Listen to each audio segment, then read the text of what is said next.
have started the first chapter of Hornbill, the Portrait of a Lady. I have explained you half of the chapter about the grandmother and the author. कि किस तरह से जो author था अपनी grand mother के साथ starting में बिल्कुल बहुत ज़्यादा अटैच था, सारे उसके काम उसकी ग्रैंड मदर के द्वारा किए जाते थे.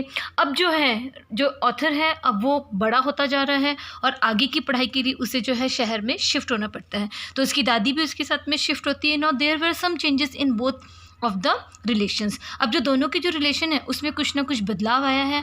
अब जो ऑथर है अब वो बड़ा हो चुका है, इससे अपनी दादी के साथ में वो अब इतना समय स्पेंड नहीं करता. दोनों एक ही कमरे में सोते हैं मगर दोनों के आपस में अब वो अटैचमेंट नहीं है जो उनकी पहले थी. यानी there were some changes in the relationship of author and his grandmother. अब जो ग्रैंड मदर है उसे ऐसा लगता है कि अब वो अकेली सी पड़ चुकी है. अब वो अपना जो पूरा दिन है वो जो स्पिनिंग व्हील होता है, चरखा जिसे हम कहते हैं, उसके ऊपर अपना समय व्यतीत करती हैं. उसके बाद में जो आसपास जो भी पक्षी होते हैं, जानवर होते हैं, उन्हें वो फीड करती हैं, उनको ब्रेड तोड़ करके डालती है. तो दिन भर जो चिड़ियाँ थी वो उसके बरामदे में आके बैठी रहती थी और दादी के द्वारा डाली गई, जो उसकी ग्रैंड मदर थी उसके द्वारा डाली गई जो चपातीस के पीसीज होते थे, ब्रेड के पीसीज होते थे, उसे जो है वो खाया करती थी और वहाँ से उठ जाया करती थी.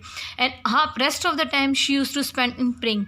और बचा कुचा समय जो है वो अपना प्रे करने में व्यतीत करती थी. इस समय जो दोनों के रिलेशन से वो चेंज होते जा रहे थे.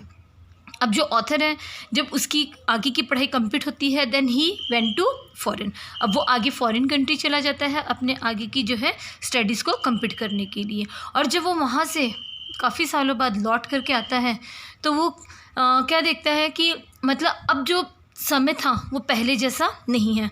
अब उसमें और उसकी दादी के अंदर एक कहते हैं ना एक जनरेशन गैप्स आ जाना, अब दोनों के बीच में वो आ चुका है. अब दादी जो है अकेले ही अपना जो है समय व्यतीत करती है क्योंकि उसके पेरेंट्स भी क्या थे वहीं पर शिफ्ट हो जाते हैं. मगर कई बार जो है उसकी ग्रैंड मदर जो है उसे ऐसा महसूस होता है कि शी इज़ अलोन, कि पहले उसका जो ग्रैंडसन था वो हमेशा उसके साथ में रहता था मगर अब उसे जो है अपने आप में अकेलापन महसूस होता है. अब उसे ऐसा लगता है कि जैसे उसके जीवन में कुछ नहीं बचा. जब उसका एंड आता है, एंड ऑफ हर टाइम, उसे ऐसा लगता है कि अब मुझे जो है, क्योंकि डेली वो अपना समय क्या करती थी, कीर्तन भजन में, प्रार्थना करने में और स्पिनिंग करने में, चिड़ियों को खाना खिलाने में जो है स्पेंड करती थी. और अब जो है उसकी एज काफ़ी हो चुकी है. Now she use to do वो कहते हैं ना हाइम्स वगैरह करना, कीर्तन भजन वगैरह करना, इस टाइप से वो करती है. Now her end is near. और एक ऐसा समय आता है जब उसे ऐसा लगता है कि उसका एंड नियर है. उस दिन वो जो है घर से बाहर नहीं जाती, लेडीज़ के साथ बैठ के कीर्तन भजन नहीं करती, वो अपने बेड पे लेटी रहती है.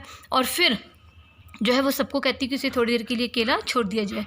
उसकी जो लिप्स मूवमेंट थी वो अपने लिप्स मूवमेंट उसके कंटिन्यू चल रहे थे. ऐसा महसूस हो रहा था कि जैसे अपने एंड समय पर जो है वो भगवान का नाम स्मरण कर रही है. और थोड़ी देर के बाद में उसकी क्या हो जाती है, डेथ हो जाती है. और जब उसकी डेथ हो जाती है उसे वरांडे में लिटाया जाता है. A number of sparrows came there. बहुत सारी स्पैरोज जो हैं उसके पास में आती हैं और दे वर साइलेंट. उनके मुंह से कोई साउंड क्रिएट नहीं हो रहा था क्योंकि वो क्या कर रही थी, ग्रैंड मदर के साथ में अपना शोक जो है व्यतीत कर रही थी.